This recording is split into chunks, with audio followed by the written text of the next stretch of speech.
we're going to be discussing a skill that is more useful in calculus than it is in pre-calculus.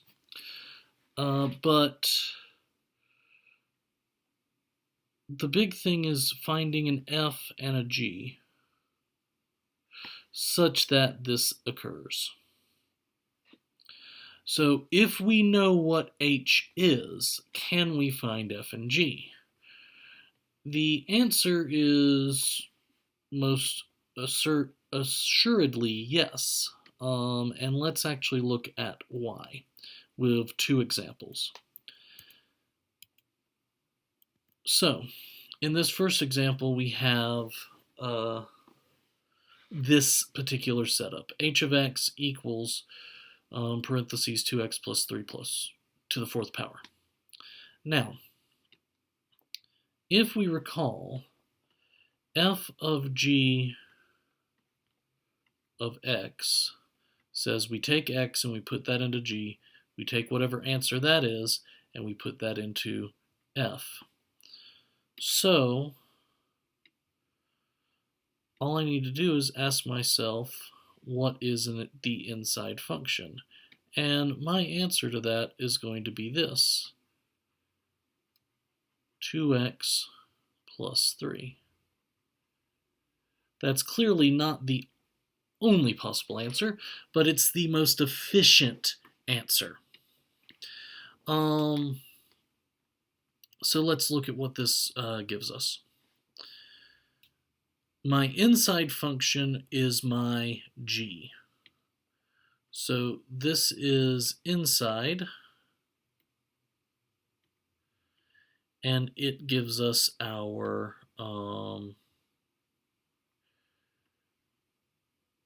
inside value,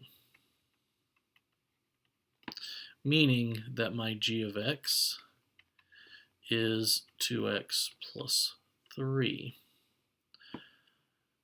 So let's look at what's left if I take that out. If I take this out, I am left with something to the fourth power. And something to the fourth power we could describe as x to the fourth power, which means my f of x equals x to the fourth.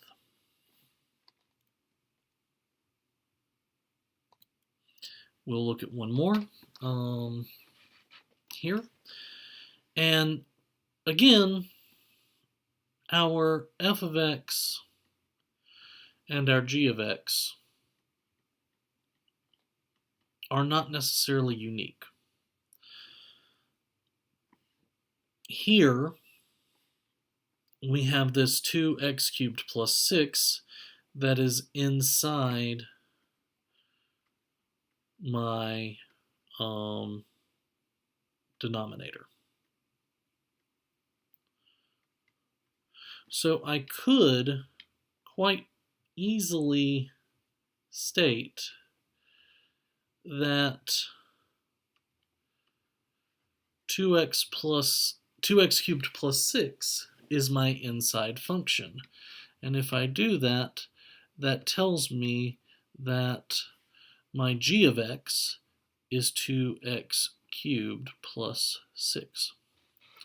Now, my f of x has to be whatever's left over. So that would be 1 over something squared, which I could write as 1 over x squared. So I can have my f of x being 1 over x squared. Or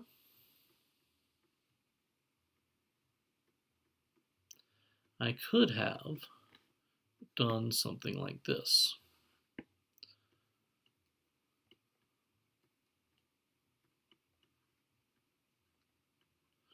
I could have said that my inside function is everything in the denominator. So I could have said that my inside function is parentheses 2x cubed plus 6, close parentheses, squared. So what am I left with? I'm left with 1 divided by something, which I can then write as 1 divided by x, and leave it at that. So this shows that they're not unique, that it can be done, and honestly, as to which one is best, it depends on how you were planning on using it. I know that's not an answer that you particularly like, because it isn't very much, you just do this, but it is the only answer that I can give. Anyway, that is it for this video, and I will see you in the next.